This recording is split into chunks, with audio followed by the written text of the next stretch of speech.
Somewhere over the Pacific, on the morning that would decide the war, the Japanese scout plane was looking straight down at the American carriers nobody in the Imperial Navy believed were there.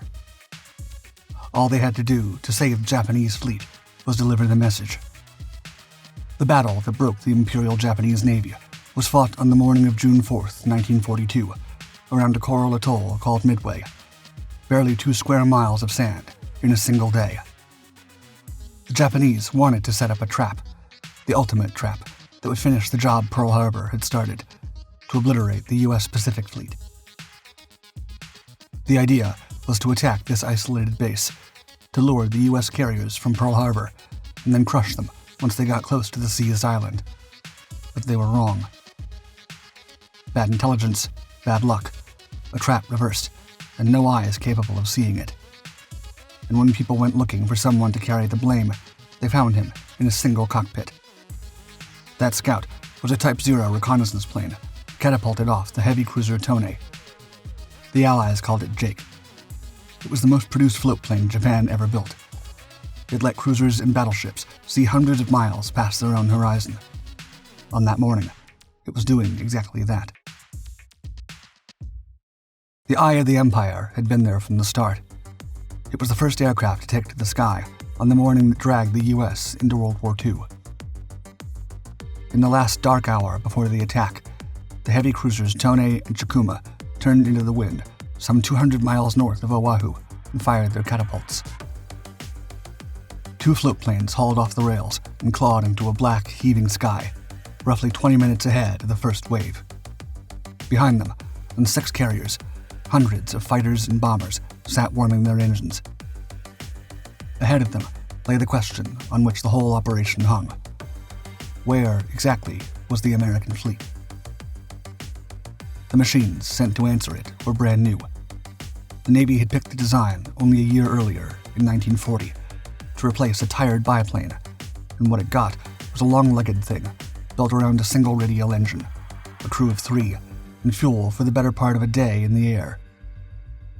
It carried almost nothing to fight with, a single machine gun for the man in the back, and that was the point. The plane was meant to find the enemy and live to say so. It survived by staying small, staying high, and staying gone before anyone could climb to meet it. Tone's aircraft ran west to the wide anchorage at Lahaina Roads off Maui, the one place the U.S. Pacific Fleet might be riding at anchor instead of Pearl Harbor. He swept it and found open water. The signal that went back was 4 words long. The enemy fleet was not at Lahaina. That single negative did something enormous. It nailed the target to one place. Chikuma's Jake took the harbor itself. It came in over Oahu through broken cloud and counted what it saw below. The battleships lined at their moorings, the cruisers, the support ships, and reported it back with a scout's flat precision, down to the wind speed and the height of the overcast sitting on top of the fleet. Buried in that report was the detail that would outlive everything else said that morning. The American carriers were not there. So the scout did the only sensible thing. It turned south and went looking for them. Breaking radio silence to send those reports was a real risk, and one of the floatplanes was picked up and tracked clean across the island by an American radar set on Oahu. The men watching the screen had no idea what they were looking at and let it go. The gamble held. The strike came in behind the scouts, unannounced, and the harbor erupted. Narakawa never got to land cleanly. Coming back through a heavy, rolling sea, a submarine spotted his floatplane returning to Tone around 7:30, and on the water, the little aircraft caught a swell wrong, flipped, and was lost. The war was barely an hour old, and the plane that had helped point the way to the target was already gone. The Jake had opened the Pacific War by finding exactly what its admirals needed to know. For 6 more months, it would almost never be wrong. Wherever the Japanese fleet went, the Jake got there first. It could do that because of a choice the Imperial Navy had made long before the war, a choice that set it apart from the Americans. A carrier's aircraft were precious. Every fighter and bomber spotted on a flight deck was a fighter or bomber that might decide a battle, and the Japanese were not willing to burn that strength flying endless search patterns over empty sea. So they handed the search to someone else. The cruisers and battleships escorting the fleet carried their own floatplanes, and those planes did the looking, so the carriers could keep their decks loaded with fighters. The eyes and the fist were separate. The whole arrangement depended on the eyes never failing. At a glance, Tone and her sister Chikuma seemed to have something wrong with design. All 8 main guns are jammed into the forward half of the ship, crowded ahead of the bridge, leaving the entire stern flat and open. That long, bare deck was not a flaw. It was the purpose. It was given over to catapults and cranes and a hangar, space for as many as 5 floatplanes, so a single cruiser could throw a fan of scouts across hundreds of miles of ocean. Tone was half warship and half aircraft carrier, a gun deck welded to a flight deck, built to sea. The Jake had already proven itself before any of this. It first flew combat over China, working off seaplane tenders and cruiser catapults, doing the unglamorous labor that scouting always is. By the time the wider war came, the type was everywhere, and it was trusted. Then the conquest began, and the pattern repeated itself across an ocean. At Wake Island, as the Japanese stormed ashore in their second attempt to take the atoll, it was a floatplane off Tone that brought back the first word that the fighting had stopped and the island had fallen. The clearest picture of how lethal the system could be came in April 1942 in the Indian Ocean. A floatplane catapulted off Tone caught 2 British heavy cruisers, Cornwall and Dorsetshire, running hard for safety with no air cover overhead. It radioed their position and held them in sight. That was all it took. A wave of dive bombers, already in the air, was turned loose on the contact. In under 20 minutes, both cruisers were on the bottom. More than 400 British sailors were lost. That was the machine working as designed.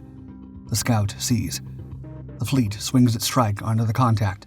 The enemy goes down before he can do anything about it. By May, the Jake was over the Coral Sea, ranging ahead of the carriers in the first battle in history fought entirely between fleets that never saw each other, gun to gun. It was the high water mark, the eye of a navy that had not yet lost. It worked because the war moved at Japan's pace.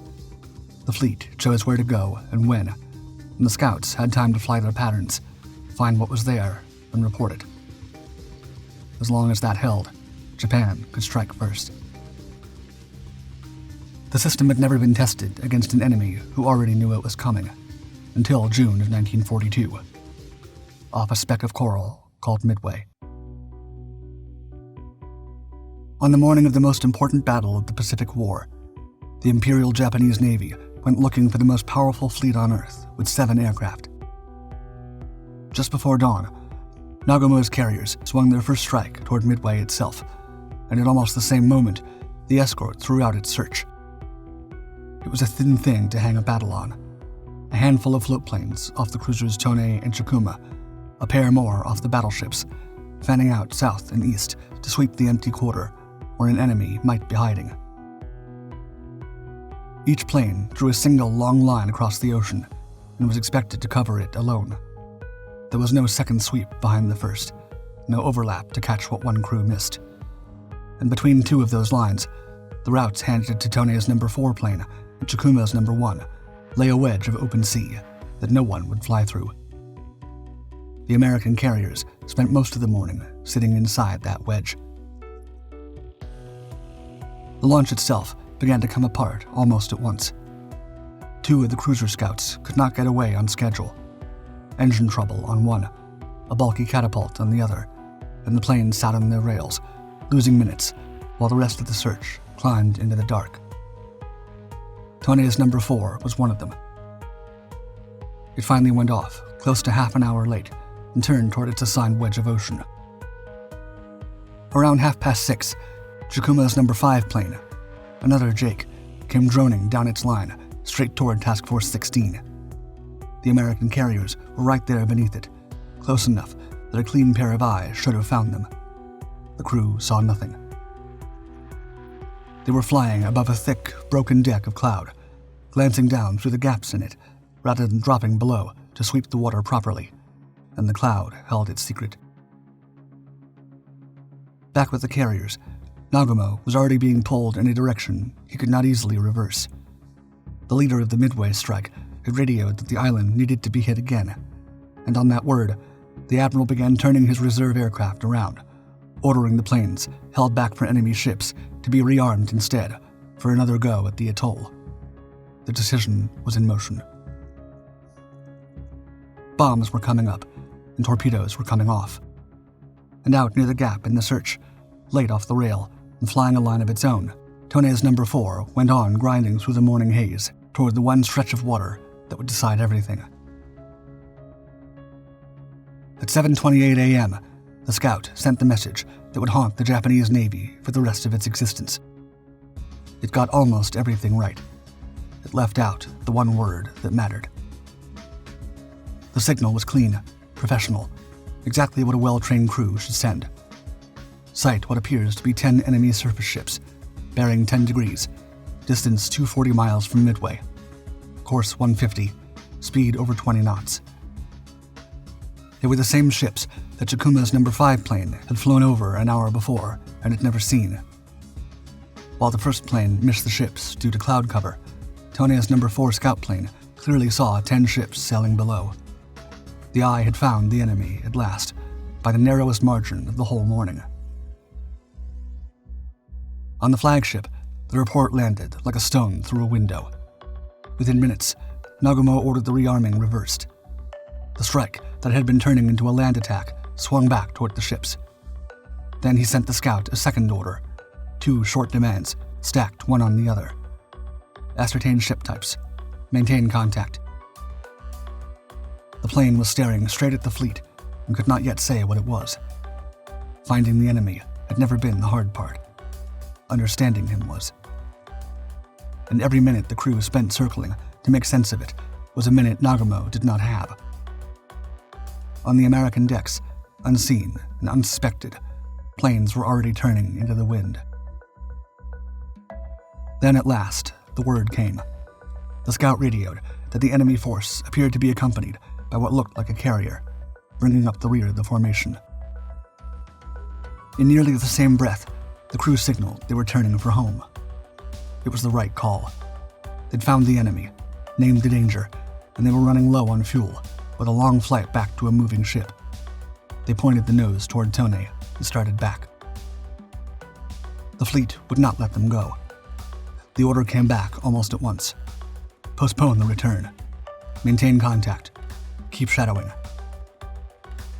The battle had outrun everything the crew had trained for, and 3 exhausted men were turned around and sent back over the American fleet, made to keep watching the very force that was about to launch on them.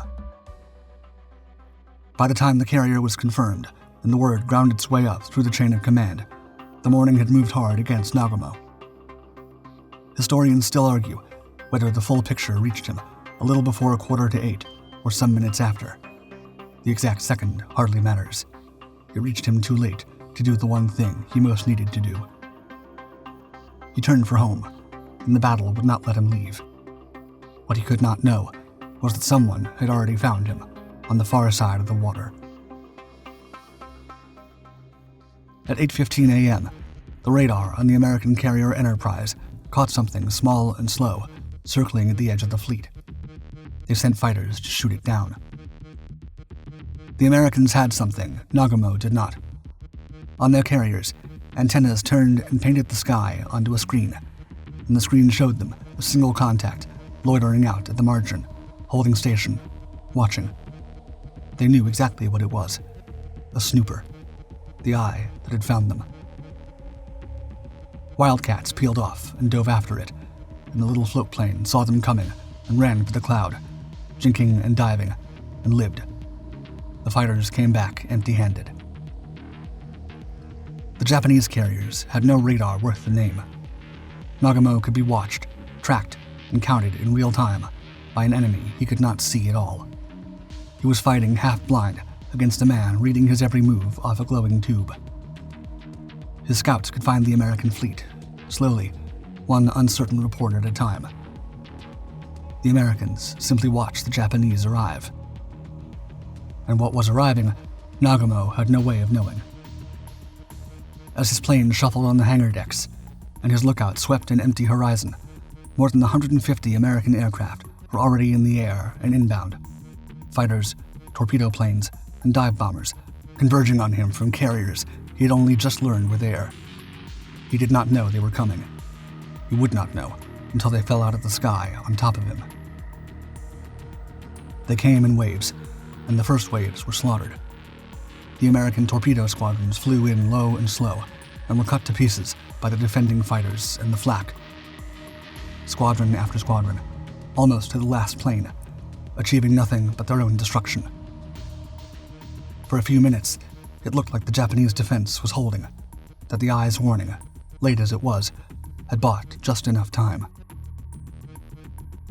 Then the dive bombers arrived overhead, unopposed.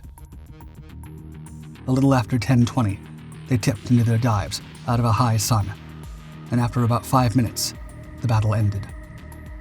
Bombs went through the flight decks of Akagi, Kaga, and Soryu, and burst among fueled armed aircraft and stacked ordnance below. 3 of Japan's 4 carriers were torn open and set ablaze almost at once. The offensive heart of the Imperial Japanese Navy was gutted. Through all of it, out at the edge, the Jake kept circling and kept reporting. It had done everything asked of it. It had found the enemy, survived the fighters sent to silence it, named the carrier, and held contact while the world came apart beneath it. The eye didn't fail. Everything else did.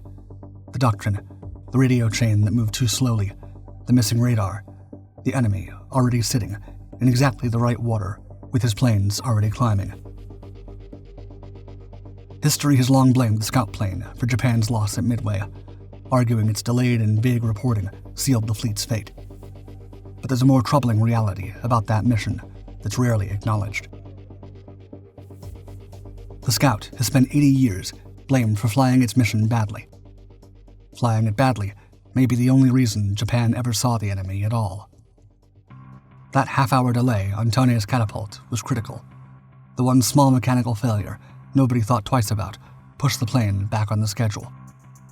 It appears to have bent the entire shape of its flight. The Scout that launches late and still wants to be recovered by a moving ship has a problem, and the likeliest answer to that problem is to cut the search short, to fly less than the full assigned line and turn for home early. That's almost certainly what happened. Tone's number 4 did not fly the route it was given. It flew a shorter one. Had the crew flown the mission exactly as ordered, they would not have reached the American carriers until around 9:15 on the return leg, deep into the morning. By then, the torpedo squadron would already have made their doomed runs. The dive bombers would have been minutes from their dives. The warning would have arrived as the bombs were falling, which is to say, it would have arrived as no warning at all. It found the Americans an hour and a half sooner than it should have. The two things history convicted it for are the only reasons Nagumo got any warning whatsoever. Researchers who have done the deepest dives into the original Japanese records came to a conclusion that seems almost impossible. Tone's number 4 was one of the few pieces of genuine good luck the Japanese Navy had that day. There was no traitor in that cockpit. There was no coward. Whatever was in the pilot's mind that morning went into the sea with him, because Amari and his crew did not survive the war, and no one ever got to ask them. The Scout did not lose Midway. Its report simply crossed the Admiral's desk at the worst possible minute, inside a system that had no slack left in it, against an enemy who already knew the answer to every question Nagumo was still trying to ask.